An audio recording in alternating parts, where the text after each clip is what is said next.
classes, even though they've been, just to catch up with what is being said. So this is just modules just to, as I've said, it's skills based. It's not necessarily based on your content, but you can apply it to your content because these things are extremely important. Is that clear? Okay, so I'm going to start now. Remember last week, guys, and I'm always going to recap, hey, because I think it's important to know what was done, especially for those who couldn't make it last week. So for communication barriers, we're going to do today. Remember last week I did with you the theories of language acquisition. I spoke to you about the behaviorists. Remember what I said there? And I spoke to you about the innatism, and I spoke about the interactionalism. Remember I said the behaviorists believed that a child acquires a language by copying the parent, then the child repeats it, and then the parent praises the child, and then afterwards then the child remembers what was done. And then the innatism, Chomsky came in. They are a different group of theorists, but Chomsky is a very important theorist, I said to you, especially if you're going to study English. And he was part of the innatism, and he said, no, a child cannot copy the parent. They cannot say it, copy, repeat, and then praise, and then memorize, because they said it's not possible. So they said, no, the child just like a child learns to walk, a child also learns to speak. So a child, you don't teach a child how to crawl or how to walk. A child automatically does that. Okay, so what Chomsky was saying is that just like a child learns to walk, that's way a child learns to acquire language. And remember what we said there, that there are many things that the behaviorists can't explain. For example, how is it possible that a child can hear that can know words without ever hearing it? I mean, they just know it. So they believe that a child has a language acquisition device. They said it's like a box. It's like a box that they have, like it's part of their DNA. And just like the child learns to speak, just like a child learns to walk, this is how a child learns to speak, because the stuff, and they even went further and they said, yeah, but I mean, if you talk, the behaviorists are saying the child copies and then repeats, and the parents praise, and then the child repeats. It makes no sense, because they're saying that how is it possible that the child will hear words that the parent has never said before? And additionally to that, children also make mistakes. Now, a parent is not, like I use the word mouse, is mices. Where did they get the word mices from? Mices is not correct. You understand? So a parent is not going to say mices, they're going to say mouse or mice. You know what I mean? So it doesn't, the behaviorist doesn't explain the acquisition accurately, but the innatism says this is how a child does it. Okay, it's a language acquisition device that they have. It's a black box and so forth. The interactionalism theories also explained to you. They said, yes, we believe it's a combination of the innatism and the environment. And I said to you, if a child grows up in the Eastern Cape, let's say they grow up in Motherwell or in any of the New Brighton, there's a Chinese child, those children normally learns Mandarin, for example, but that child somehow grows up in a township area. What will happen is that child's mother tongue will then become Xhosa because of the environment that the child grew up into. And we see that often. I mean, you sometimes are amazed that you see this child and you wonder, how did they acquire this language? Because it's easy to acquire language between the ages of 2 and 5. That's where everything just goes into your head. But after that, it's quite challenging to learn a language. So as adults, it's not the easiest thing. Then we went on to, so how a child acquires the language. They normally start with the ing. So this is the first thing they learn, ing, and then the final thing that they learn is the possessions. And the possessions are very tricky, because I told you, for example, Natlis's class. This is my class that I'm lecturing, isn't that so? So the class belongs to me. So I'm possessing that class. And normally if I say Natlis's class, it becomes an apostrophe S. But that's a tricky, that's normally the one thing that we battle with when it comes to acquiring a language, okay?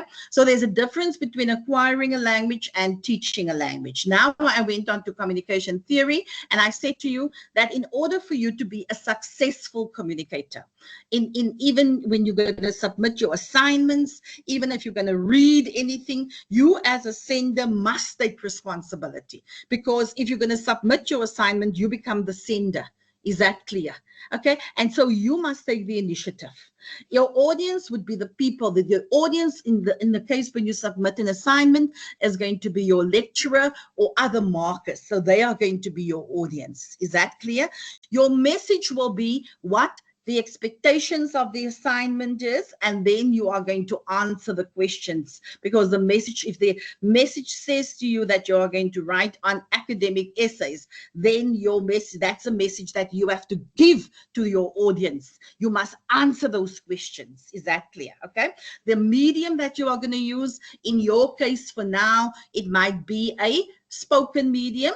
No, sorry, it might be a written medium, because you are going to submit your assignments online. Is that clear? If it's a spoken medium and I'm asking you to submit a voice, let's say a presentation, you know what I mean? And you also have notes like what I have here today, then it would be a spoken medium, because I can hear your voice, but it's also going to be a written medium if you send PowerPoint slides to me or whatever you might send. I told you also that the codes must be correct. Verbal and non-verbal codes, I said to you, a verbal code is where you see the verbal words, where you see written words, and non-verbal is normally a picture that you see. But sometimes the message will be verbal and it will be non-verbal, depending on how you. The context, I told you there are 5 contexts that you must remember. So the context would be who I'm communicating with.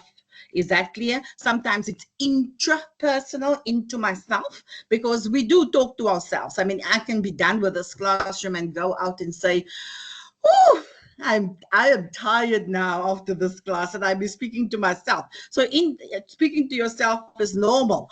We do it often, or sometimes we say something stupid and then we say, oh, I could have, Natalie, I could have said that better. So intrapersonal, inter is communication between 2 people. Small group communication, I said to you, is normally communication between 3 and 12 people. That would be like a little meeting that you have. Then public, I said public communication is when you speak to the public, you speak to a lot of people, like for example, in a church, where you are the speaker, the sender, but a lot of people will be in one space. Is that clear? So let's say I have a face-to-face class with my students. I'm in a class and I'm sitting in and let's say there's about 100 or 120 of you. Because you are in the same space, that will be public communication. And then obviously mass communication is the one thing that you always know about. That is where people are scattered in different spaces. In our case now, we've moved from face-to-face, because if I was in a lecture hall and I saw you all together, it would have been face-to-face. Sorry, it would have been face-to-face, would have been, if the context would have been public. But because now I am speaking online and you are all in different areas, it means that it has now become mass communication. So the first one is the context is inter, small group communication, public and mass, and then your feedback. Ultimately, I want feedback that would be positive. Is that clear? I want positive feedback from my audience, and that's always going to be the main purpose. I mean, here already, you have now conveyed a few things to me that will, and then I think we did the activity last week, should a sender or the audience take primary responsibility for the success of any communication? We agreed that it would be the sender and so forth. So I'm not going to do that again, because I need to start with your barriers today. That's my main purpose, okay? Because you know what, students, barriers is a very, very interesting thing that you need to know also about. The reason why barriers are important is because ultimately, yes, with the communication theory, they're saying that the utter best thing that can happen is that we must get positive feedback from our audience. Isn't that so? But in order for you to also get positive feedback, you need to understand barriers, because if you don't understand these barriers, you're going to have problems for yourself. You're going to create problems for yourself in terms of your interaction with people. And what do I mean with that? We're going to look at the different types of barriers, and we're going to have some of the times we're going to have a little bit of a conversation about it, because these are the realities that you are facing. Is that clear? And what do I mean with barriers? Then here we're going to explain here. You see there, the two just harping at each other. And it's almost like they're breaking a bridge. So angry they are. And this is barriers. It's a communication breakdown. So this lecture examines what can go wrong in the communication process. In other words, what causes misunderstanding between sender and audience? Because there's going to be misunderstanding. Remember, the sender is responsible for the message. So the sender must be aware of their audience, but also be aware of barriers to communication. You understand that? I'm sitting here, I'm the sender of this message. I'm teaching an online class. The reality of things going wrong technically is there. It's a barrier to communication. And so I must always be kind of prepared in a way. If something goes wrong, not to panic, because that's the first thing that would happen. Initially, I would panic and say, oh my goodness, what's going on now? Now I have found that as a sender, I look at my Wi-Fi, I look at on which Wi-Fi I'm on. I try and just find ways and means so that as a sender, I am aware that I must not create barriers for myself. So the objective is, after studying this chapter, you should be able to identify possible barriers to communication. Now, there are 6 barriers to communication. There's perceptual barriers, and that's a very interesting one, because we all have perceptions. Isn't that so? Just like I'm sure you have a perception about me, you have a perception about the administrators, you have a perception about UNISA, you have a perception about the ENG1503 module. You just have perceptions. Is that clear? Okay. Then there's also a lot of language barriers that one must be taken into consideration. There's a lot. And so if you don't know those barriers, you're going to end up with a huge problem. There are physical barriers. There's also what they call physical, would be outside barriers, things that will, create communication issues. There are physiological barriers, so that would be in the body. There are psychological barriers that will be in the mind. And then I added technological barriers as well. So these are all the things that you can possibly look at. So I want to say to you, when you look at barriers, I mean, here's a car accident and there are different people looking at it. The next one is a vicious dog, and already you can form a perception, an opinion about this dog. But remember, some people might find this dog to be extremely ferocious. You will be so angry, frightened when you see this dog. And then other people that breeds pulled up, I think this is a pit bull, they might feel totally different. So perceptions work both ways. I use the one of the political parties. Yes, we all have perceptions or our opinions about different political parties. Okay, and how are you going to deal with that in order to get positive feedback from your audience? So a perceptual barrier is what? Perception is a process of selecting and organizing information gained through the senses in such a way that the information makes sense. Okay, so what would be your senses? I added there your senses would be, be sight. Can you see there? If I just highlight it, it will be maybe in red. No, that's a bad color. Maybe in yellow. Okay, so your sights.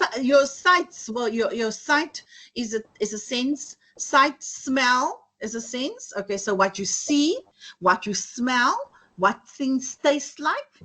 Touch is another one, and hear. So what they are saying is that We organize information gained through the senses, what we see, what we see, what we smell like, what things taste like, what things feel like when we touch it, and what we hear. And it goes even further. It is a way of interpreting information or giving meaning to the world around you. So when we say making meaning around you, that's how we do it, you know, because we all grew up in different spaces. So because perception is selective, okay, perception is selective. Two people may witness the same event, experience the same sensory stimuli, but the perception of the event will differ. And I mean, that's true. I mean, you all might eat the same food, and some of you might like it and some of you might not like it, depending on your senses or how you have grown up. You understand that? I've experienced that a lot because of the perceptions. I am from the Eastern Cape. I married a guy from the Free State. So it just, there are so many differences, you know, perceptions about things. And so because the perception is selective, nah?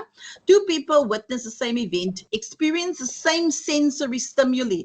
Okay, so they might experience the sight, smell, taste, touch, but the perception of the event will differ. So there can be two people that sees a car accident, but then how how they perceive it might be different.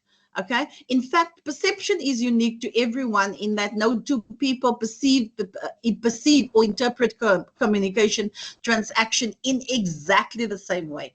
So the other thing that I want to mention about perception, it's a two-way stream, guys. Just as much as you have a perception about someone, somebody else has a perception about you. Because sometimes we always think that our perceptions are the best perception. Sorry, our way of thinking is the best one. And that is where you're going to come with problems when you become the sender of a message. Like if I'm the sender of a message, I cannot sit here and have a perception, you know, that because my students are mostly from the Eastern Cape, you know, and the Eastern Cape had the lowest or the highest matric level or the middle matric level, now I have perceptions about everybody that's from the Eastern Cape. No, I can't. You understand that? If I do that, I'm going to create problems with my audience, who's you. You understand? So if you submit an assignment, for example, and you do not answer the questions that you're supposed, there's a perception from the audience, the person that's marking your script, that you have not followed the instructions. So meaning that you are not doing well. And that's just how it works. Okay. So I think what we need to talk about, and I want a little bit of an open discussion about this, you know, so, okay, maybe I must just go further here and then just do. Now, under perception, there are 5 categories. Remember I said to you initially that there's 6 barriers that I'm going to discuss with you. So I said to you, the first one is going to be perception, eh? So perception, under perception, there's one thing that you need to know, it's cultural background. As a South African, I am aware as a sender that my audience comes from different places, so they speak different languages, they come from different class or status system, they practice certain cultural practices that they do, and it needs to be respected. You understand that? So here's what they talk about: perception and cultural background. Culture is the one thing that binds the people of a particular society together and gives them a sense of belonging. Is that true? Absolutely. Okay, people of a similar culture have shared values and beliefs, shared rules of conduct, and a shared symbolic code such as language. A person from another culture will quite likely have a different understanding of what is acceptable. You understand that? And so I actually wanted to, I was going to add it today, but I didn't have time this morning. There's apparently a festival in Louisiana, if you can go online, and then you will, apparently they were trying to, you know, they have these carnivals, and they were trying to represent, they were trying to portray the Zulu culture in this carnival in Louisiana in America. Hi guys, yo, hi bo. Oh, when I saw what the Zulu culture looked like, what they were presenting, I couldn't even look. It was shameful, you know. And I was just thinking to myself, oh my goodness, this is bad, bad, bad. I mean, the outfits is bad. The way their faces were painted. It was like nobody had the internet to just look up the Zulu culture and images, go to images to actually see what the actual Zulus look like. But what they portrayed was just so heartbreaking anyway. So I thought I'll just mention that. This is what I think I saw it on yesterday or the day before. And I was totally shocked out of my mind. So I just want us to have a bit of a discussion for those people who have come from different cultural backgrounds, just to talk about their practices so that we can just see how around the corner. Okay. I just want to see what practices do you have. And sometimes there's misunderstandings about practices, eh? They are. So I know that there are quite a few people. I had a lady yesterday, not Tuesday, in my group, and she was from the Islamic faith, and she said, remember I said culture is something that is it's shared by a specific group of people. And this girl said, no, it's not just culture, sometimes it's religion as well in her case. And I said, okay, I get it, you know what I mean, I understand. And I said, I'm so grateful that she explained that part to me, because sometimes I also do make mistakes, and it's fine for you to correct me if I don't get it right. But I want us to have an open discussion. If I can get someone from the Zulu, maybe from Xhosa, maybe from the colored community, you know, and so forth.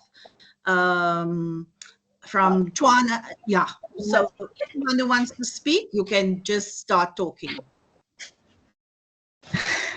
So cultural practices that you have, and maybe a misunderstanding about that cultural practice. Guys, there's no right or wrong here. Please, there's a lot of you in this class today, so we can go crazy. Okay, so just speak. I mean, you can brag about your culture. It's okay. Okay, where are we? I'm going to call out names now because you're not responding. Ma'am, before you call out names. Okay. Before you call out names, okay. My name is Ntsikelelo. Yes, okay. I'm from the Eastern Cape. I'm based in East London. So okay. I'm obviously from the Xhosa culture. Ah, and tell me, very lovely. Yeah, I'm also an Eastern Cape girl. I will never change. Oh, wow. That's lovely. So, right, so one of the cultures that we have, I'm not going to talk about the rite of passage from boyhood to manhood that has been talked way over about. I'm going to talk about Imbeleko, one of the cultures that we have when you introduce your children to your ancestral or your clan name. Okay. Okay. So it's just a small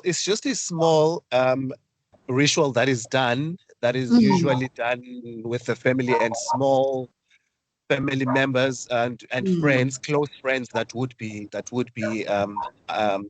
also come to celebrate this ritual with you.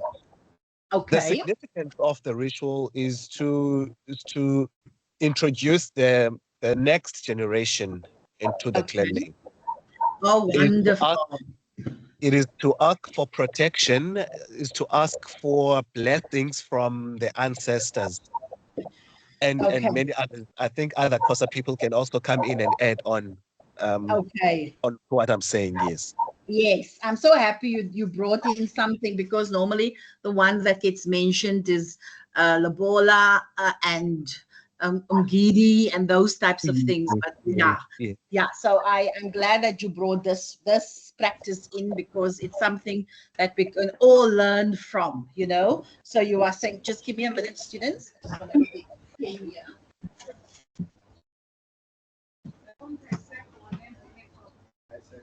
Sorry. It's important. Thank you so much. I appreciate it.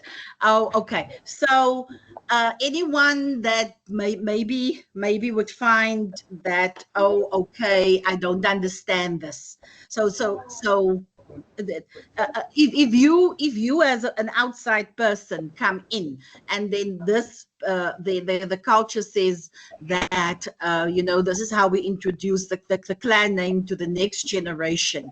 You understand that, and this part of it is the ancestors that are there, and so forth. Part of your responsibility is to, if you as a sender, if you come into that particular community, you might have a perception, because you might not believe it. Guys, there's someone that's really talking loudly.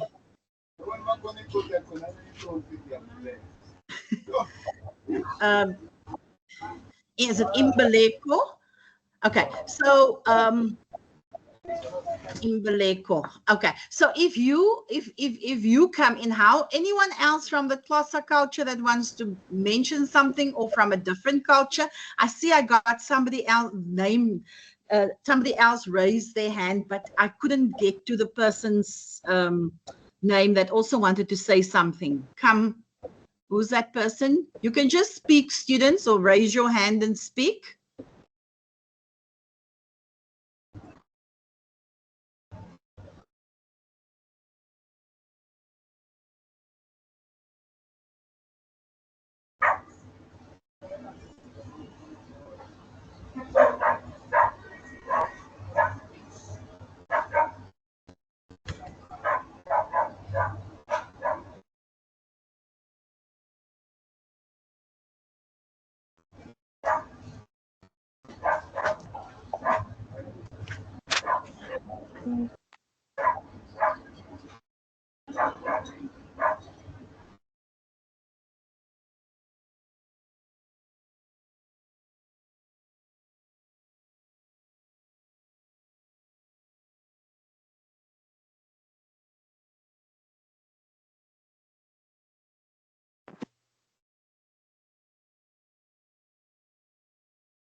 Guys, was I muted the whole time? Can you hear me now? Who muted me? Okay. Sorry, maybe the administrators muted everyone. Yeah, okay. Can you hear me now? Yes, perfect. Now, can I get somebody else, Kwanda? Thank you for confirming that I can hear you, can hear me, and those others in the chat box. So anybody else? Mpho, come, you can speak. Mpho, you can unmute yourself. Where's Mpho? We can hear you. You can hear me now, guys. Can you unmute yourself? Can you just write in the chat box whether you can unmute yourselves?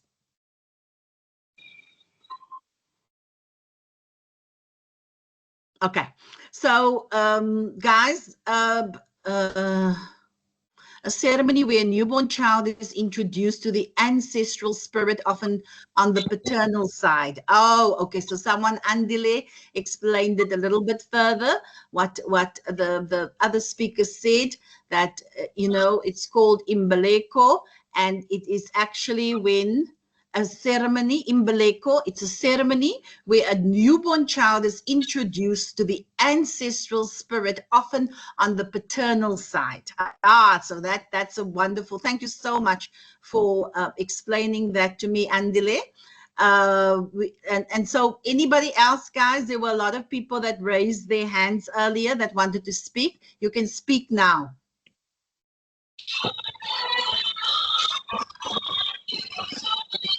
Guaba, do you know that your hand's been raised the whole time? You can put you can put down your hand.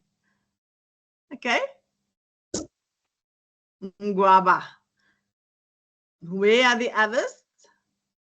Yes. No, there's no page in the study guide, guys. This is just for these are additional support classes. Anyway, okay. Anybody from the Zulu culture that wants to say something? Can you just raise your hand? Or I think maybe there's mostly Eastern Cape people here. Mandisa. Okay, Mandisa, do you want to say something? Hey, Mandisa? Guys, you're going to have to speak because I'm not going to stop. Okay? You're going to have to speak. There we go. Zulu. Hey! You can speak. Lovely. Long surname. Thank you, sir. You can unmute yourself.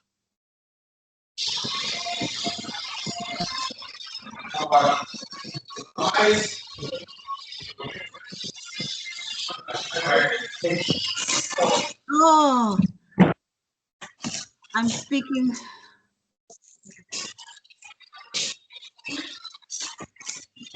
Okay. Someone in the background? Okay, guys, I'm going to have to move on. So, Nguaba, I'm muted. I'm speaking, but unable to talk. Can you unmute yourself? Nguaba, can you unmute yourself?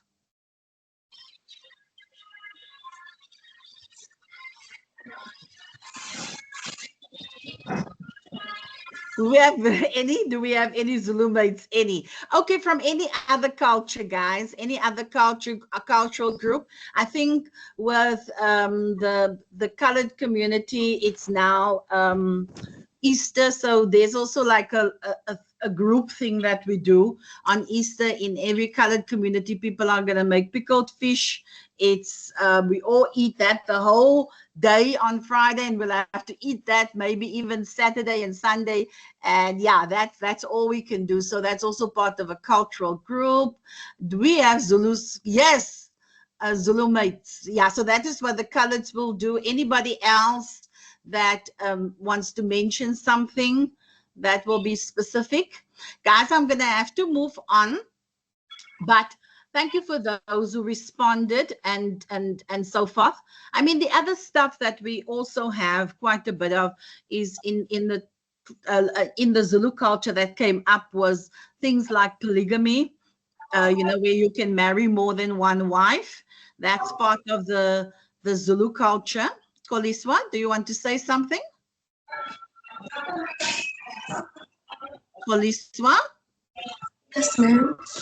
You are do you want to say something?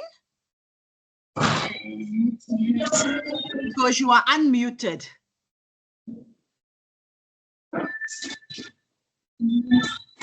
I can hear you. Can you hear me? So mute yourself, please, if you're not going to say anything. Okay, so what came up in the other classes, Zulu culture, was polygamy. There's many other things that came up. And I remember once being asked by, and you remember polygamy is not just a South African thing. It's a practice that's in Islam, in the Muslim community. That's also when you hear about in America, you have the Mennonites, and then you have also those groups of religious people where they marry a lot of people. And I remember one day somebody asked me, do I believe in polygamy? So what's my perceptions on it? And I remember saying to them that I wouldn't necessarily practice polygamy. You understand that? But it's not my place to be disrespectful because another culture is practicing it. Do you understand that? So if I don't necessarily, I'm not on ancestors, for example. I mean, this is fascinating about the clan and so forth. When a child is born and the clan names gets given and ancestral spirits get there's a ceremony where the ancestral spirits get called up. Please, if I'm doing this incorrectly, then please know I'm not so familiar with these things. But that for me doesn't mean because I don't believe in ancestry or clan names that now suddenly I must be disrespectful towards that culture. It's like, and it's not just South African. Yeah, there. And so far, so Bianda says here, from the Zulu culture, this is in the chat, we have Ume Molo, where a 21-year-old girl has been introduced to being in an adult stage, phase 1. I don't know a good explanation of it, but we do have Ume Molo. Okay, even females now can marry a lot of males. Yeah, that happens, guys. It happens. There's communities in the world where females actually marry a lot of males. And if it's called, there's another word that polyamory, they call it. Okay, so if men have more than one wife, why, Snowbomb? Why are you so shocked, Snowbomb? That's the Snowbomb. Unmute yourself. Why are you shocked? This one says no ways. Yes, guys, there is. In this world, there are also women that have more than one husband, and that's called polyamory. So when there's a man that has many wives, it's called polygamy. And when there's a woman that has many husbands, it's called polyamory. So that also exists in the world. Again, you're going to have perceptions about that too, but how are you going to deal with it? Even females now, yes, even females now can marry a lot of males. Oh, in the chat, she's saying this. No, I disagree with that. Yeah, and then Nkwaba says, yes, it's true that there are people. So people, there are so many things that exist in this world that will blow your mind because you didn't even know about these things. But ultimately, if you want to walk through this world, because you are going to, guys, if you are a sender of a message and you're going into another country, or you are going into even internationally, you will find that if you go to Thailand, they will say to you as you're entering it, please respect the Buddha. You understand that?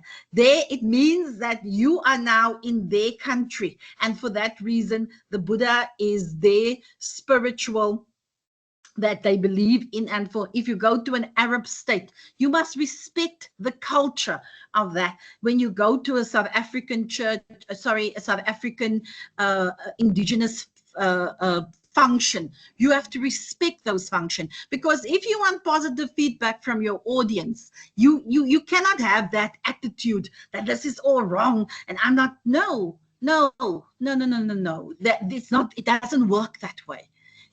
So just a quick one of you. Let me see there. I'm just reading the chats also, guys. Yes, it does happen. Yes, it does happen. There's a Sangoma known as Gogo Maweni. This is what this person is saying, Bayanda is saying in his chat. He says, because this Nkwaba is asking, saying, even females now can marry a lot of males. Yeah, so this is what they're saying. To show Mayanda saying, yes, it does happen. Okay, it does happen. It does happen. There's the Sangoma known as Gogo Maweni. She had 2 husbands. And what shocked me is that when she was asked how she can handle 2 husbands, like it was unbelievable. But she said that the other one is for her ancestors, and you think to yourself, like, what? And some of you have very shocking faces. Okay, so polygamy only allowed men, not women. Maybe another type of marriage, but when we talk about tradition, it's not. Yes, I'm just saying to you that polygamy here in South Africa is acceptable in the Zulu culture, for example, but there is something called polyamory that's acceptable. And then this person used the example of a Sangoma as well that had two husbands. Okay, and then is it traditional? Typical for young women for important transition from girlhood to childhood to womanhood. Yeah, thank you so much for expanding on that for me. So culture, guys, I mean, just with us talking about it, there's been so many things that came up. You know, we talked about certain things in the Zulu, Xhosa culture. We've also now mentioned one or two things in the Zulu culture. And I've mentioned things about what happens in other international countries. So yes, but cultural background is an important thing to remember, guys, because yeah, and people are still saying that polygamy must be the only thing that's allowed.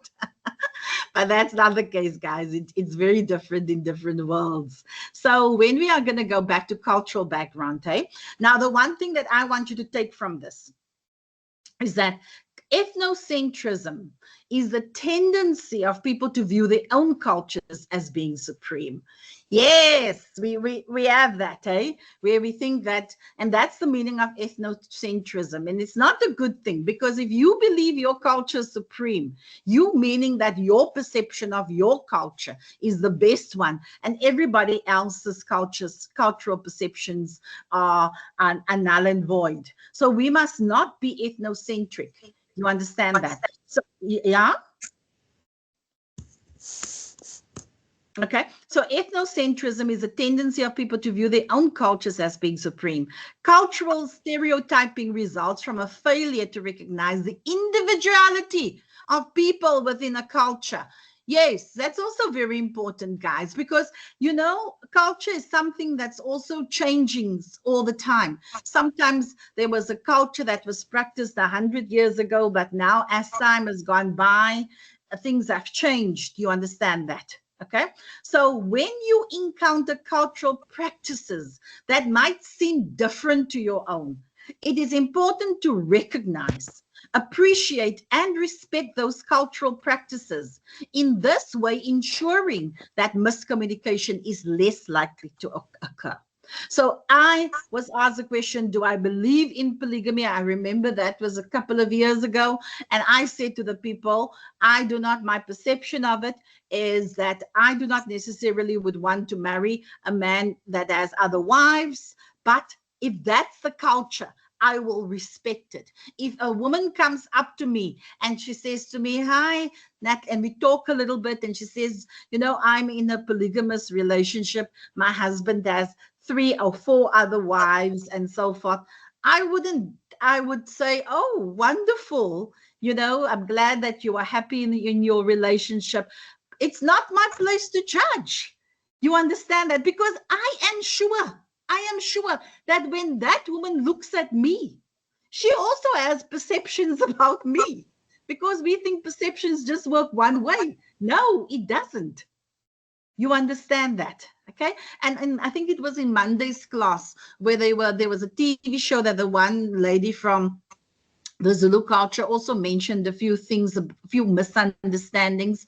I can't get to them all, but one of the things that I do know is that you must appreciate and respect those cultural practices. In this way, ensuring that miscommunication is less likely to occur, because that's the one thing that's going to create cultural barriers. I'm sorry, it's going to create communication barriers.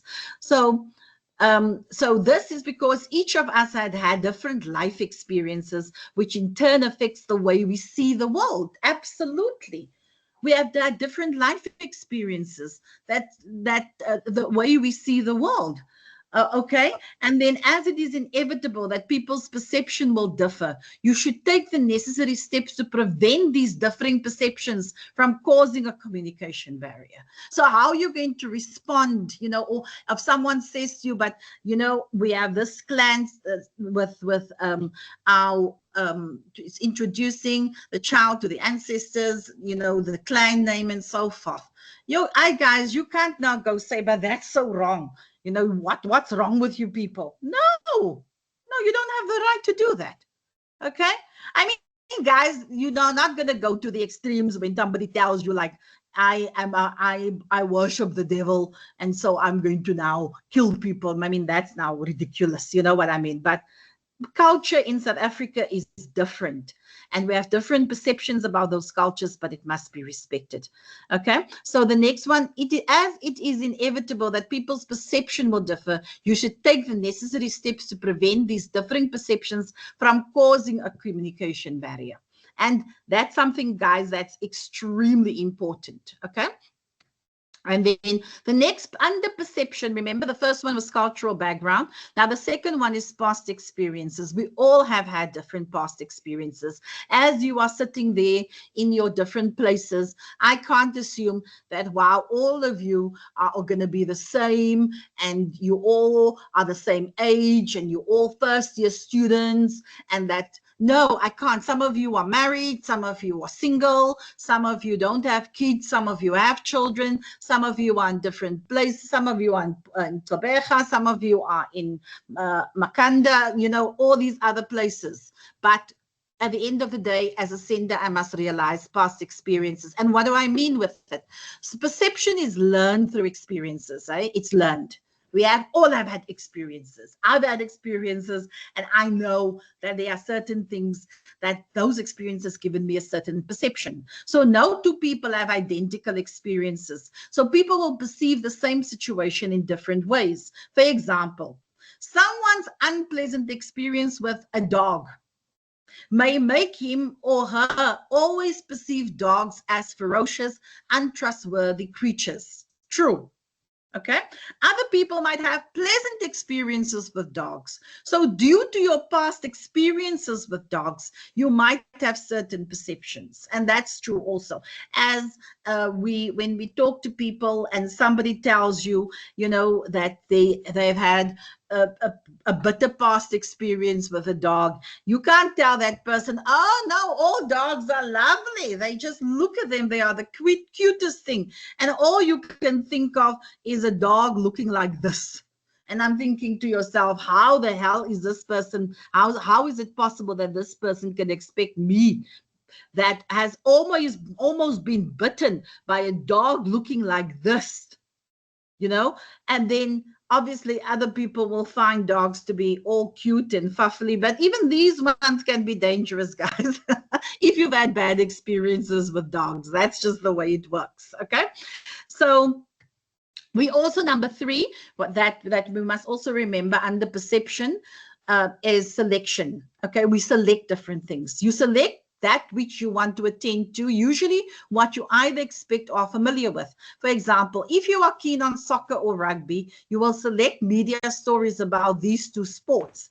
As a sender of a message, be aware of somehow including most people's selections. And you can ask that from people, what do you like? What do you don't like? That's why at the beginning of the session, I sometimes ask you, how are you doing? Are you coping? That is as a sender, I get necessary information from you in order to teach this.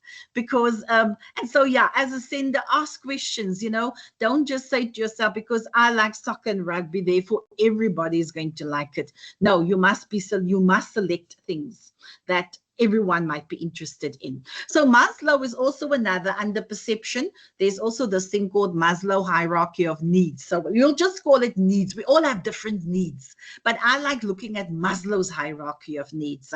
So I always say to my students, hi guys, can you be hungry and be in love? Is that possible? Do you think you can be hungry and be in love and just look at the person and tell the person, you know what, I love you, I love you, I love you. I just want to be with you all the time. You know what I mean? So what is that possible? Anyone? No, ma'am, no, it's not possible. Why is it not possible? Mzwandile, why is it not possible? Why is it not possible? Because, guys, if you are hungry and you need food, nothing else makes sense to you. If I have a student in my classroom that comes to me and say to me, ma'am, Natalie, I haven't had something to eat in 3 days. You know what I mean? And then I'm looking at the person and I'm saying to the person, don't worry, food is not that important. You can get through this. No, food is important, guys. You understand that? So what Maslow says, if you are a sender of a message, now Maslow says the following. He says that you must be aware of the needs of people. So if the sender must be aware of it. So if your audience is suffering from psychological needs, for example, air, water, food, shelter, sleep, clothing, reproduction, then it means that it's very difficult to go into I'm in love and I have high. You can do nothing, guys, if you're hungry. The only thing that, or you're thirsty, the only thing that's left is that you're going to most probably go die. You know what I mean? You're gonna, if you don't get food. So your first needs, so you must first figure out the lower needs. These are all lower needs, and then these love and belonging, esteem, and self-actualization, it would be your higher needs. So your next need is safety needs. You need to know whether the person is safe. Personal security, employment here, so resources, health, and property. Those are your safety needs. That makes you feel safe. Okay. And one of the things that I love mentioning there, that, sometimes people that live in squatter camps, or they live in houses, and then suddenly the whole camp or the house just burns down. And then these people, they have nothing. Everything has been destroyed. And then there's the next, then people are so critical. These people are on TV, and then they're sitting there and they're helpless. And I'm thinking to myself, why are you being so critical? How can you expect these people to be concerned about love and loving and belonging and esteem and self if they are now just the basic needs that they need now is food and shelter? That is their basic needs. You understand that? So we must be careful how we can create communication barriers by just by what we say. Be careful about that, because it can really be hurtful towards people. The next need that we have, so if the two lower needs are met, if the psychological needs are met and the safety needs are met, then the next need that you must be considerate of is love and belonging. So friendships that creates love and belonging. Intimacy creates it. Family, a sense of connection. Those things are important. Guys, if you are someone that loves being on your own 365 days a year, that means you are abnormal. You have problems. You need to, because in our DNA, we all want to have a sense of love and belonging. It's just, and I mean, love and belonging doesn't mean just family. You can get love and belonging via your friends. You can get it via your friendships. You can get intimacy via falling in love with someone.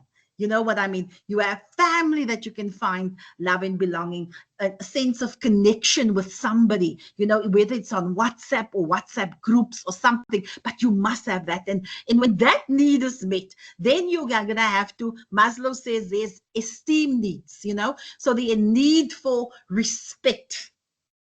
People, everyone wants to be respected. You understand that? But I sometimes think the need for men to want to be respected is very big. They want to feel respected. You understand that? So the need for respect, like I am the sender here, and I now realize that, okay, my students have their physiological needs assessed. I can't see you guys, because if it was face to face, it would have been easier for me if someone just came up and said my physiological needs are not met, ma'am, and then I will, as a sender, will say to you, okay, what can I do to assist? Can I get you a sandwich somewhere? And so forth. The person says to you, ma'am, I don't have a place to stay. Then the safety needs, then I must be able to say as a sender, okay, let's go to the student housing. Maybe I can help you. Maybe I can't, guys, but maybe I can, you know. So now you've got that. So love and belonging is the next need. You know, we all want to be loved and belong to something. The next need, Maslow says, is your esteem. You need respect. You need, when you're looking handsome, oh my goodness, or when you're looking snatched, you know that snatched, I know I'm looking good. What is the word that they also use when you're looking good? What is it that they're looking? But you're looking snatched. You know, your status. You feel like you've been recognized. You have Sorry, strength ma'am. for that. Yes.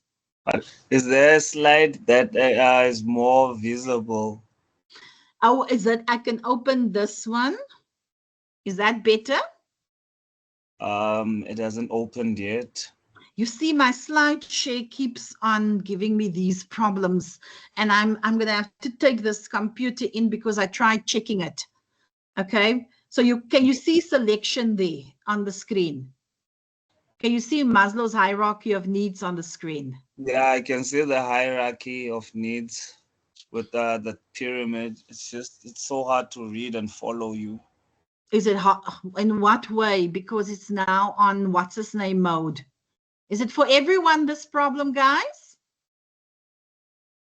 You can just shout out. It's Because I mean, I probably can see it. I can see it clearly. Are you working on your laptop or on your phone? my laptop. No, Maybe I need glasses. Continue, ma'am. Sorry for the interruption. Okay. So so Maslow's, can you see now Maslow's hierarchy of needs? Can you see that one? It's actually written on it. Yes, I can. Yes, I can. Okay.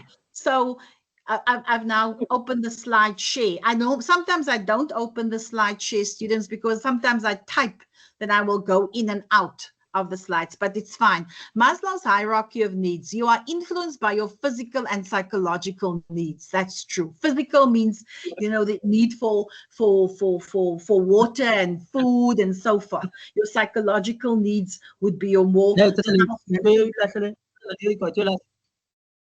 Sorry? Sorry? Okay, sorry, I thought someone said something. Okay, you are influenced by your physical and psychological need. Maslow, a psychologist, put forward a theory in 1943 that people are motivated by universal human needs. Okay, so people are motivated by universal need. According to the theory, when lower needs are left unsatisfied, so the lower needs, the physiological needs, you know, the need for food and water and the need for safety, if it left unsatisfied, it is very difficult to motivate people by appealing to the higher needs. And that's what I'm saying to you. So that's the question. Can you be in love and be hungry? So can you see the next picture there, students? Can you see the next picture? Where there's two pictures here. The one with a guy. Can you see that? Someone can just say yes. No, ma'am. It's still with Maslow's hierarchy. No. Okay, I'm going to escape it now. And then that. Yes? No, we can't, please. Okay. Can you see it now? Yes. No, it's still on Maslow's hierarchy of needs. Yes, I know that. But if I go to the next one, can you see the pictures? Yes. There's two pictures. I'm going to have to keep it like this, guys, and take in my computer because my slide share doesn't always work. But what I'm going to do, you're going to get the slides anyway. Okay, so you're going to get the slides anyway. Okay, so this is what we call a barrier to communication, students, technological barrier. My apologies for that. But if your higher needs, your lower needs are met, not met, you cannot deal with the higher needs. And here you see the first picture, there's two people laughing, and smiling at each other. And then the next one, there's obviously clearly a lot of poverty, and that creates its own needs. And then the next one, so under perceptual barriers, we've done cultural background, we have done past experience, we have done selection, we have done Maslow's hierarchy of needs, and then education. So education and intelligence plays a major part in molding people's perception. Very true, guys. I'm always careful with this one because, you know, I, for example, as a sender, you know, one thing that I loved about Mandela in the old days, he would, you know, sometimes he would come into a room and there would be this thing where he would, for example, greet, as much as he greet the CEO of a company, he's going to greet the person that cleans the place there as well. You understand that? So we know that education is a important need. You know what I mean? It's a very important. Sorry, it's a very important perception. But again, people, as a sender, you must be aware that people come from different educational backgrounds, and as a sender, how are you going to deal with it? So for example, if I am going to be the sender of I'm going to speak, I'm the sender and I'm the manager, and I have to speak to the people helping in the kitchen and in the yard and so forth. I might speak to these people face to face, you know, because they might not have email addresses, you know what I mean, or emails, or I will speak to them via WhatsApp. You understand that? If I have perhaps people that is in a higher level because of their education, maybe HR colleagues or whatever, or if you are going to become a teacher, your colleagues at school, then maybe you will then do it via email. So education plays a major role in terms of how people perceive you, but as a sender, always have the correct perception. Is that clear? Okay. So I'm going to go to the next slide. And this is now, so we're done with perceptual barriers. So now we're going to look at something called language barriers, and that's going to be the one that's going to go it will go faster. Okay, can you see this? Can you see this? Good afternoon, ma'am. Was it difficult to see? Can you see the slide? Why is this? Yes, we do. Yes, I do. Thank you so much. Can I just do this quickly? And yes, we can see it, ma'am. Okay, thank you so much, my dear. I'm just going to erase this part. So this is a message I got from someone. Now we're doing language barriers. Remember we did perceptual barriers, and I received this message from a student a while back. And I read this message, and I mean, I got it quite in the early hours of the morning. You can see here on the side, I received it on the 10th of the 4th. Can you see on the left-hand side there? 10th of April 2024 at 12:25. So it was after 12 o'clock, you know, and my students had to submit their assignments at 12. So 12 midnight, they must submit the assignment. After 12 midnight, obviously the site closes, the computer site closes, and then you can't submit the assignment any longer. But then this happened. I just want to erase this one as well. Yeah. Okay, perfect. So we can go out of there and then go to home. So this is what I experienced with this student. Oh my goodness, why is this person's name still there? But I'm sure you might not know the person, but I'm just going to erase her name. There we go. Okay. That you're not seeing. So good. This is what they said. She said, "Good afternoon, ma'am." I don't know why she said good afternoon if she sent it to me so late in the morning. And good morning, should have said good morning, ma'am. So I trust this email finds you well. So please allow me to extend my sincere apologies for my late correspondence. I understand fully that it falls outside customary office hours, okay? As a novice participant in distance learning, I have found myself grappling with the intricacies compounded by the demands of a full-time occupation and the recent commencement of my teaching practicals. While I recognize that these circumstances do not excuse my oversight, I must acknowledge my regrettable error in missing the deadline for the first assignment that was due at midnight on the 9th of April, 2024, okay? So regrettably, I mistakenly believe I had an additional day to fulfill the submission requirement.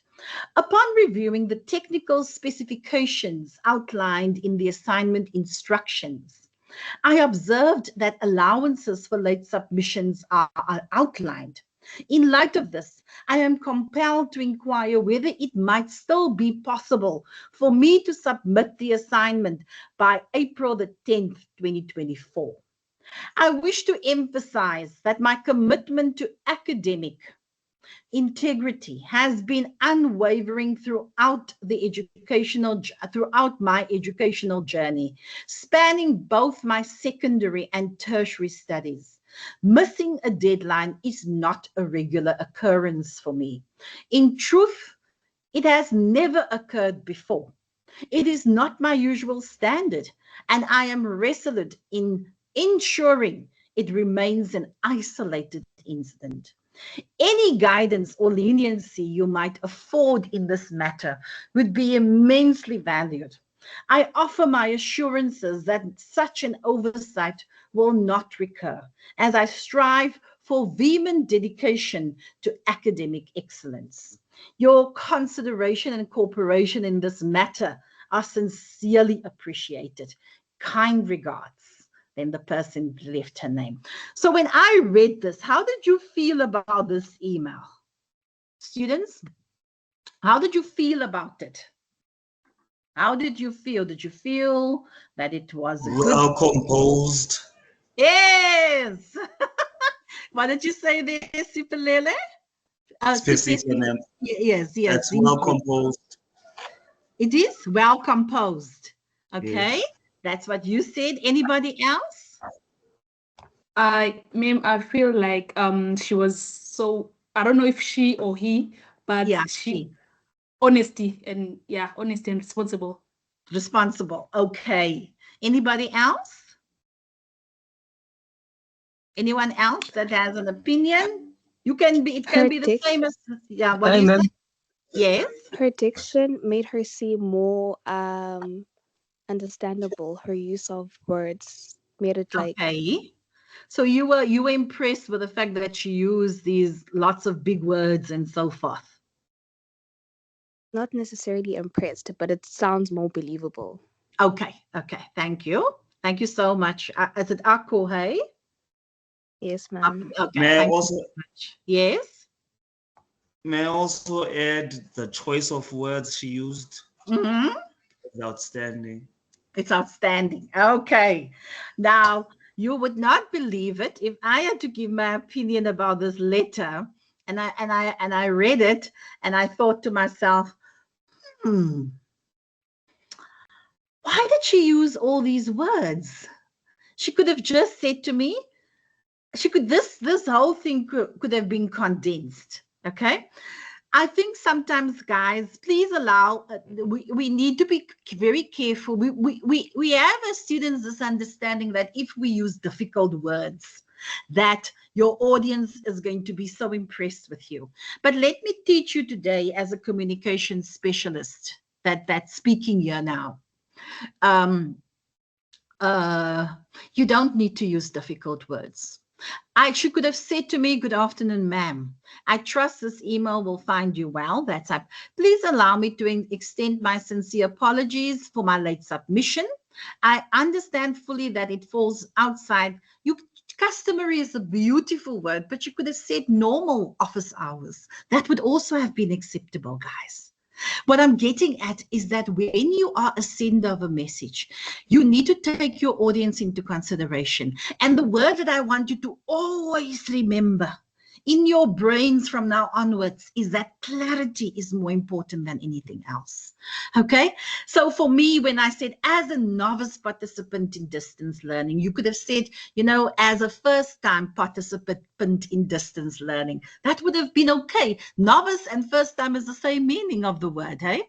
I have found myself grappling with the intricacies, and then you could have said, I have been struggling with the different demands, you know, and this was and added to this, you know, I still have a full-time job, and recent commencement of my teaching practicals, I have a full-time job, and I also now had to, you don't have to say commencement, you can say start of my teaching practicals. So there's, because you know what, as students, what I've come to realize is that you are under the impression, especially when it comes to emails, that if you give the lecturer difficult words, then the audience are going to be so impressed with you. I read this and I've decided to use this as an example, because I thought, wow, yes, I gave her the extension. Because she was actually 25 minutes late, you know. I gave her the extension, but again, you don't have to use difficult words, because depending on your audience, guys, your audience needs clarity. You understand that, okay? If I'm speaking to you, I don't think I use difficult words. You know what I mean? I don't speak about, you know, your class will commence. I say, well, so your class will start. You get what I'm talking about. I don't speak like, you know, in a bombastic way because I want to confuse you as your English lecturer. No, at the end of the day, the message needs to have clarity. It needs to be concise and it needs to get to the point. You understand there? So difficult words is actually a communication barrier. It's a language barrier. So language and the way we use it often results in barriers if meaning is not understood. You know, if there's a problem with meaning, then you have a language barrier. You understand that? We use jargon, and you know jargon is specialist language. We use difficult words, guys. It's a barrier. Okay? We use insensitive use of language is a barrier. Because if I'm going to be just sexist and I'm going to be this and then it's a barrier to communication. Incorrect grammar is a barrier to communication. Long sentences is a barrier to communication. And spelling or punctuation errors would be a barrier to communication. And I'm going to give you a few examples of what I mean. Difficult words, guys. You don't need to use difficult words in language. It depends on your audience. If your audience, let's say, for example, a domicile is actually a house. You know, and you don't have to tell me, you know, my domicile is situated in Motherwell, while, you know, or my house, just say to me, my house is situated in Motherwell.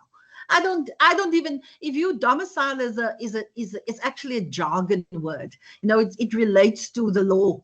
The law will speak about domiciles. So difficult words are not needed. A lot of students in my other classes were quite surprised about that, because they always said, ma'am, we didn't think that a language barrier would be difficult words. And I said, yes, it is a barrier if you are now there, because as a sender, you thinking, oh, I am so clever. Hi, guys. It's not about you as a sender. It's about my audience. Is my audience going to understand what I'm saying? Do you understand that? Okay. So use words. You know, sometimes you can maybe use a difficult word here and there. But for me, when I read that message, it just felt to me, oh, this is too much. You know what I mean? She could have been clearer using normal words, maybe making it a bit shorter and so forth. Okay. So what do we mean with, so difficult words is a language barrier, insensitive use of language, like racist language. Yes. You know, all IsiXhosa women like stealing men, or all colored girls like stabbing everyone around them, you know, or all Indians, the only thing that Indians eat is curry. You know what I mean? It's a language barrier. You're gonna have to stop with this. Sorry. Just want to decline this. My sister's phoning. Yeah. So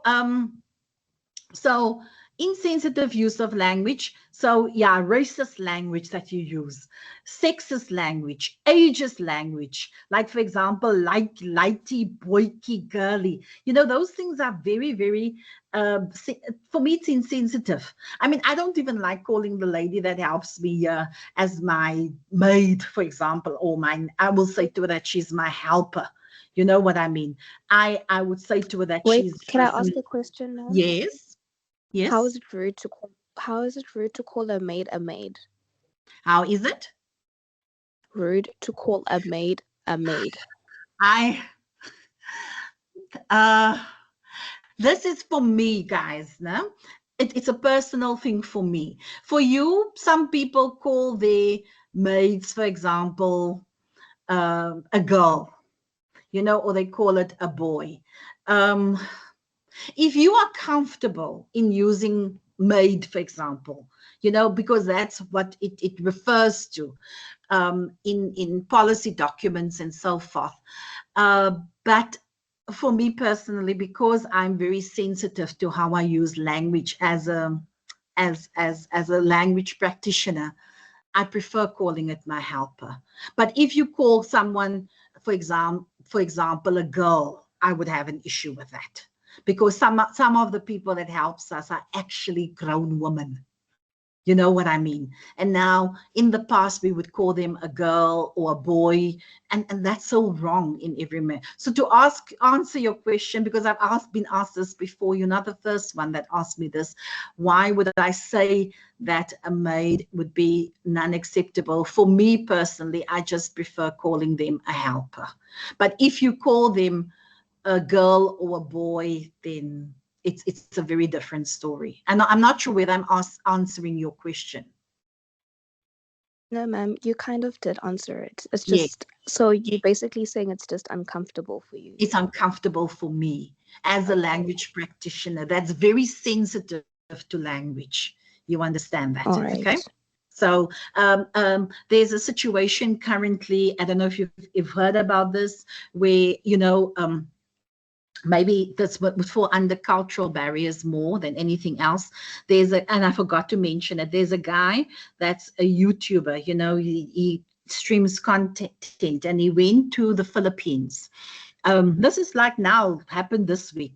And this guy went to the Philippines, and he basically does pranks in a foreign country, you know, and the pranks are just awful. It's like, you know, he will go out into a shop and then steals clothing and then just walk away with it, you know. And now there's this big situation that has happened in his life.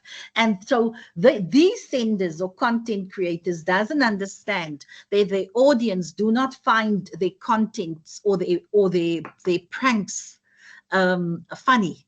It is actually quite embarrassing. So now what's happened now, because he as a sender doesn't understand his audience, and that it is that these audiences are not necessarily Americans, where you can maybe people will be okay with these pranks. Is now in the Philippines. He has now been imprisoned, and he is actually going to go to prison for at least 20 years in the Philippines. So again, there, guys, it's as a sender. I'm just using an example. I forgot to speak to you about that in terms of culture also, when you go to an international place. Sorry that I'm now taking you to something else again, but it just virtually popped up in my head that that is the situation. But sexist language, racist, when you do racist things, guys, like, I mean, that's just wrong. You know, you can't language. And then he would write in his content, look at these stupid Philippines, you know, look at me pranking them in his comments. And then I'm thinking, oh, my dear, you're going to go to jail and they're going to punish you. And you know what? That is exactly what happened. Even the president of the Philippines spoke about it.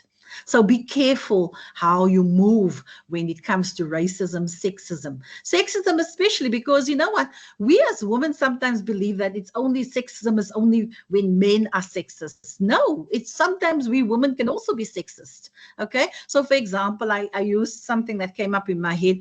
Men who drink a lot of alcohol, sorry, I'm just going to see, of alcohol. In the meantime, creates problems in the family, okay, or create problems in the family, okay? And I said to the students, this is wrong because it's sexist to believe that it's only men that are alcoholics. Men are not the only one. There's a lot of females that are alcoholics as well. You understand that? So it would be better if you said people, you know what I mean, instead of saying men, people. Okay. Who drink a lot. So it's just a way of avoiding sexism.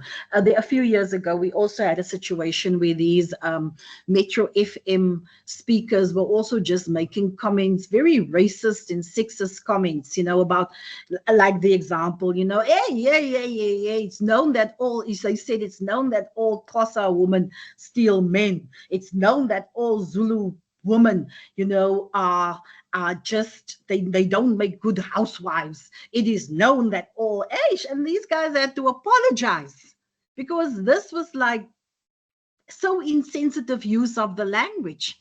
And then if your audience starts coming back and phoning the radio station and saying, what are these people doing? You know, yeah, ages, some of us are very ages, you know, we don't like old people. I always say, don't be ageist, guys. You're not going to be young for the rest of your life. Do you know that you're also going to get old? You know what I mean? So don't stop saying, you know, old people are this and old people are that. Be aware of language. So incorrect grammar is another one.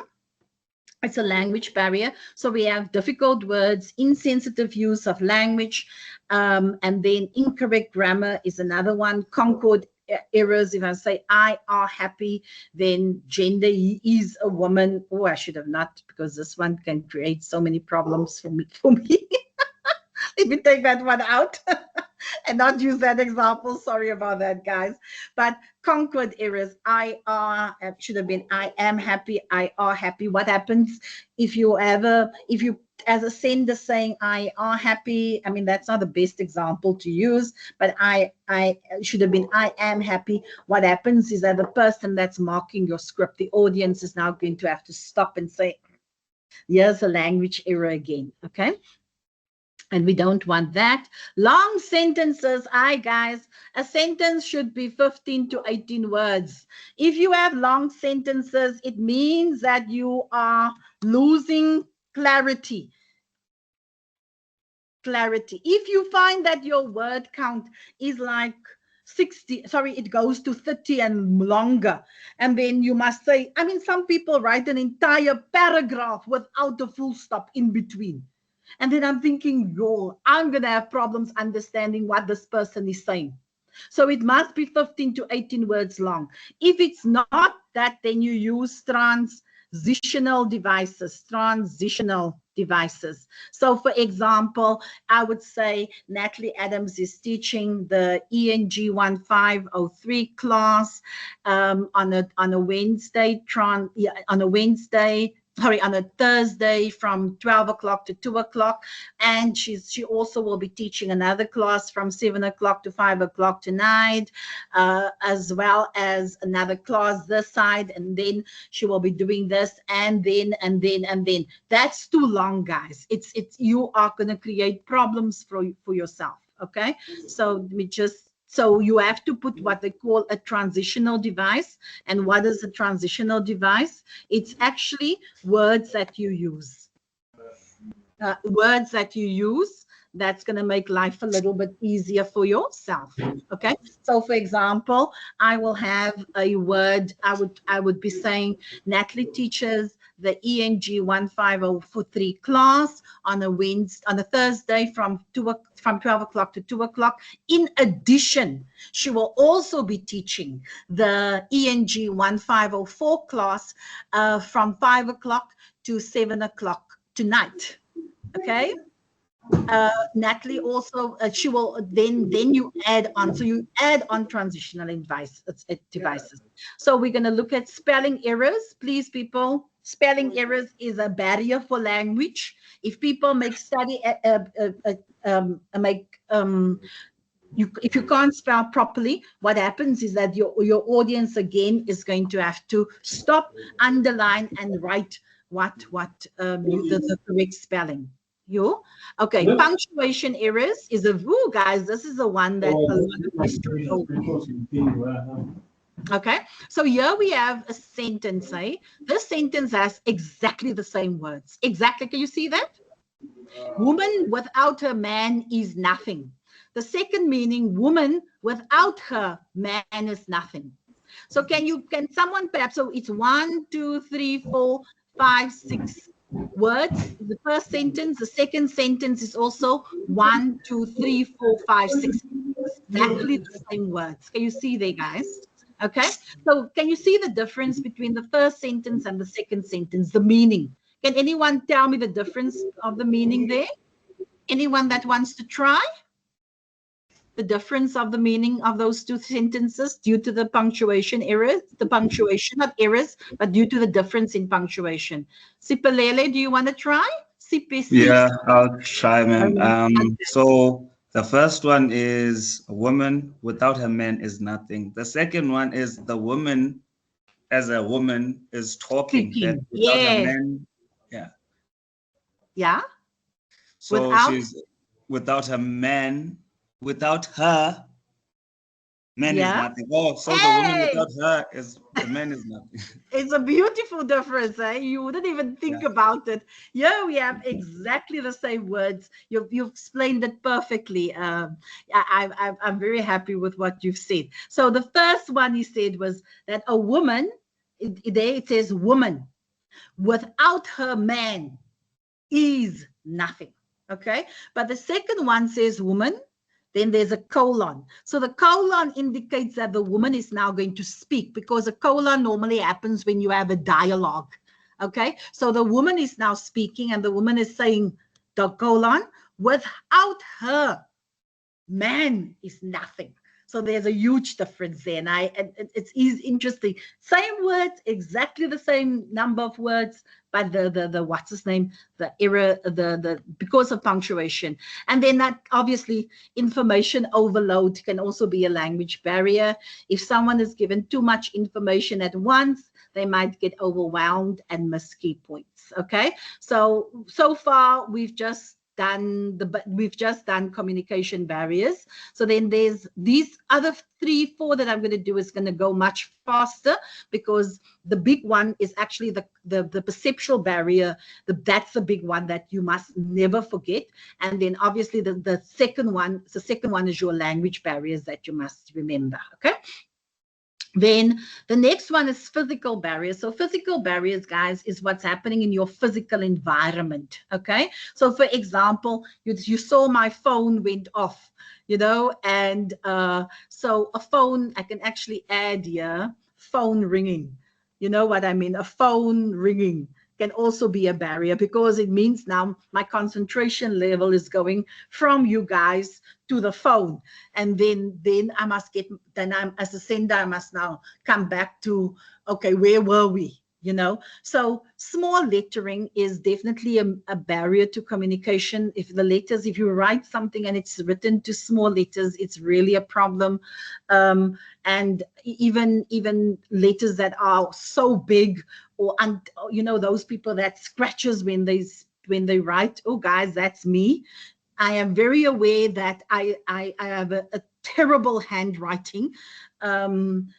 I don't know where. I think sometimes I should have been a doctor. And oh my goodness, just okay. I forget that sometimes I should have been a doctor, but yeah. Let me just put it that side. So I should have been a doctor, because it seems like, the way I write is just atrocious. And so I don't write. if I have to write something, I have to concentrate, to get the letters beautifully. So small lettering is definitely a barrier. Phone ringing is a barrier. Weak internet signal will be a physical barrier. Sometimes when you have weak signals that comes in, and that happens to all of us. If our Wi-Fi is not working properly or our data is not working, then that's a barrier. Lack of data is definitely a barrier to communication. You must always have data if you need to survive, as a sender especially. And then physical distance. Oh, my people, the way I miss just seeing your faces. No face to face, such a physical barrier for me. It almost feels like I'm sitting here in my room in Pretoria, and then I am, I moved from PE to Pretoria recently. So yeah, it's just the barrier of communication, but I had to find ways and means around that. And the way I do it is to always check in with students and, just hear their voices. Even if I just hear your voice, I'm happy, because as a sender, that helps me. But it is definitely a physical barrier. A psychological barrier is just easy. It is something that psycho, if you go to a psychologist, normally things that's happening in the mind, So barriers are experienced in the mind, for example, boredom or bad attitude. So that's your fourth barrier. Your fifth barrier is a physiological barrier, and that's normally physio would be the body.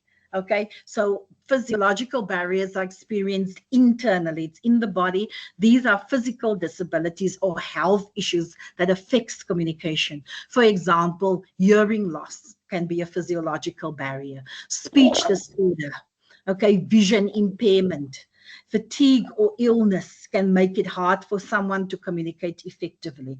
I mean, I used to teach in PE in Mkabeha. Yeah. Please, can someone unmute themselves, if you don't mind? There's someone that's in the background. We're almost done, students. So physiological barriers are those and I mean hearing loss, guys, speech disorders, vision impairment, fatigue or illness.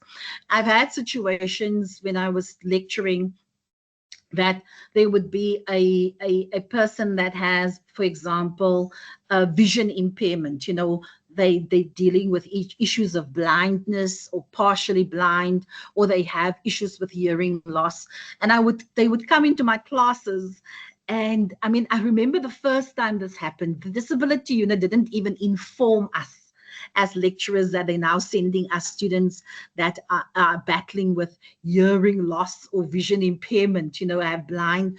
And I remember thinking to myself, what is going on? Because I was the sender, and I remember this partially blind person gave me a microphone, and then I didn't really know what to do. And I just remembered thinking, okay, this is my audience, so what do I do with this? And I took the microphone, and I wasn't even sure, guys. I just said to him, is it switched on? And he said to me, yes, ma'am, it's switched on. No, he said to me, I will switch it on now. And I remember as I was lecturing, I was trying to speak in so that he can hear what I am saying, because obviously it's now a recording and he's going to listen to it later on. And then I had to phone the disability unit afterwards, because I did that because I felt I'm not going to let this guy feel inferior now, throw a tantrum because why didn't the disability unit phone me? I phoned the disability unit afterwards, and I said to them, look here, I would appreciate it if there's a vision impairment or a hearing loss person coming into the classes, I need to know about it beforehand. Additionally, I also need to have some sort of classes how to deal with these types of students, because it's a physiological barrier. If I don't accommodate these students in some way or the other, because that happens to all of us. I have students, guys, that had difficulty, they need extra time when it comes to their tests, because sometimes they struggle to get things into their heads, like other students would do. So you need to know about those things, because it becomes a physiological barrier if that student can't complete their test. You know what I mean? So what happens with those students, if they battle with maybe some sort of comprehension, you know, or some sort of understanding problem, then you have to give them 15 minutes additional to write a test, for example, you know, and that happens with all our exams. So now the last barrier is going to be technological barriers. And I just added this because with so much communication happening through technology, if technology fails, that's a barrier. We've had it now, even during my classes with you, I've had barriers to communication. You know, some of you couldn't see the slides. I had people phoning. I just, you know, I just forgot to put the phone on the volume off from the phone. I just shoved it now that side. You know, you get crash computers during a presentation, or sometimes computers crash, guys, or using outdated software that is not compatible. Then also not everyone is tech savvy. Not everyone's tech savvy. Guys, I'm not tech savvy at all. I sometimes struggle with technology, but I have to go onto YouTube, or I will have to ask someone to assist me. But these are all barriers. That's how I have to overcome. Technology can be a huge barrier for a lot of us, and including myself. Okay, so don't feel that you are the only one that's going through this. Even us as lecturers sometimes have technical problems. But again, guys, you know, when people are not unmuting themselves, you know, I'm going to ask you to just, sorry, not mute themselves. I will ask you to mute yourself, but I'm not going to go crazy as a sender and say, yeah, you guys are all disrespectful. And no, I'm not going to do that. Eventually I will ask one of the administrators to just check and see that the person switches off the mute button, you know, enables the mute button and so forth. So so also not everyone is tech savvy, so some struggle with communication. So strategies to overcome barriers. How do we overcome barriers? Use clear, simple language and active listening. So what do I mean with clear? Clarity. Easy language, simple language, and active listening, not, and I'm going to do listening with you later on also. Foster an inclusive environment, respecting cultural differences. And then, yeah, that's very important. Leverage technology appropriately and ensure feedback loops, okay? And then, so feedback loops with me constantly checking in with you. You know, do you see the slides? Are you hearing what I'm saying to you? Because it's technology, you know, technology is a reality. Address the physical and psychological needs to create a supportive environment. So guys, this is the last part of my stuff. I'm done now with this lecture, but it's important that you do understand comm theory, especially, and you do understand communication barriers, because, you know, even if I teach secretaries or I go to companies, I have to do these two sections with them, even if I do a 2-day report writing session, because a lot of people do not understand that as a sender, you are responsible for the message. As a sender, you have to you need to understand that there is your sender, there is a message that needs to go out. There has to be a medium that you're going to use that's correct. You need to understand codes. You need to understand the context. But and then obviously you want to get positive feedback from your audience, but you must also be aware that there are communication barriers. And how are you going to deal with it? How are you going to deal with cultural differences? How are you going to deal with differences in past experience? How are you going to deal with differences in selection?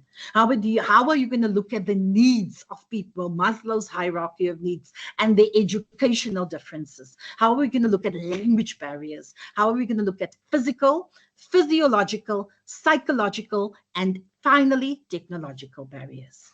Is that clear? Okay, so I just wanted to get some feedback from you. Is there anything that stood out for you during this lecture that you would like to mention? Students, you are more welcome to give me feedback. If not, then yeah, anyone, yeah, well, you can type your feedback if you want to in the chat area. So that's also another possibility. Yes. Can we just go back? Can we please go back to the woman question? To the slides? To the woman slideshow. Okay. Please. Which one? The Something, woman slide. yes, with the Sexist. comma. With the comma and the colon. Okay. Oh, okay. Here we go. It Yes. hasn't. It's still loading. What would you like to know about it? Oh, so for the first sentence, right? There's a comma, and then the sentence. Mm-hmm. The sentence carries on. Yes. And then So for the woman, second, comma. yeah, and then for the second one, it says woman, colon, without her, man is nothing. You said that for the second Yes. sentence, it means that the woman is speaking, right? But then there's no Yes. capital letter Oh, after the woman colon. So isn't it like woman? Isn't it defining what a... I don't know how to explain what I mean, but normally, like when you're listing fruits, you say, I'm going to the store to get fruit, colon, bananas, peaches, and yes. strawberries, right? So isn't it the same thing like that instead of the woman actually speaking? No, but in this case, yeah, but then it would be then if you are going to do it another way, then the second one, the punctuations are going to have to change then there, because this one is specifically dialogue. So you know dialogue, hey? Yes. When you have a dialogue, when two people are speaking, then there's a woman that will be speaking, and then you have the colon.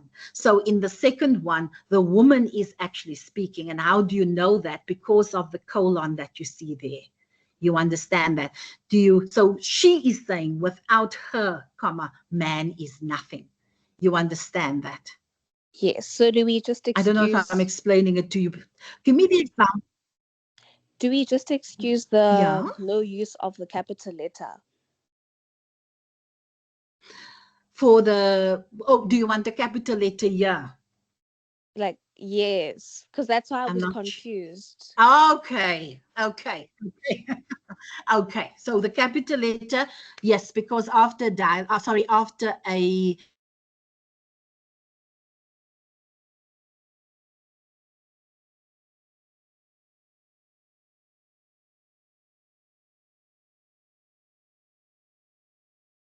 One second, don't go. Hey, ngathi uvale imic Ma'am, uMadam. you're muted. Ngiyamale, Nkosi yami. Senze kuyathetha ke Ma'am, your mic is mute. hayi uthi neclass ayiphele nophela anyways. Your mic. Silambile.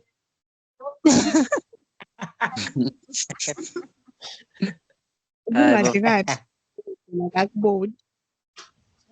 wenze njani manje nge-lectures? No, ugodukile shem. Ma'am, I think your mic is muted. Yes, again. Yodlu ma'am, bye. Hey, bye-bye, niphele nexesha lakhe. yes, there's I don't even know that my mic is muted. I didn't mute my mic, guys. It just so you didn't see the one that I was explaining. Hi, guys. No, ma'am, we didn't. Okay, sorry And about now that. I've left the screen of I the didn't. slide. Somebody must be the administrator. But anyway, guys, I actually, some of you have a few comments here. You told me the mic is muted, and then the woman is. So someone said here, first sentence implies that the woman is nothing without man. This is Nishalan Naidu. And the second one implies that man is nothing without woman. You correct there. Is this class being recorded? Olawami? Yes, it will be recorded. And I'm going to send the slides for you as well tomorrow. And the administrators will be doing that, the assistants. And then enjoy today's study. Thank you, man. Thank you, Nakwanda. I also enjoyed this with you. We've had a few barriers to communication, so you could see that it happens all the time. But as a person as a sender of the message is really how you're going to approach this. Okay? Okay, my students, I will see you next week. It was a lovely session. I enjoyed this. Take care, hey, and thank you for participating so well. Okay, take care. Thank you, Bye-bye. June. Enjoy your Easter weekend. Bye. You too, guys. All of you, all of you. Thanks. Bye. Hi, ma'am. Thank you so much. Bye. Bye. Bye-bye. Can I be the twin Pretoria? Ish, yeah. Too late.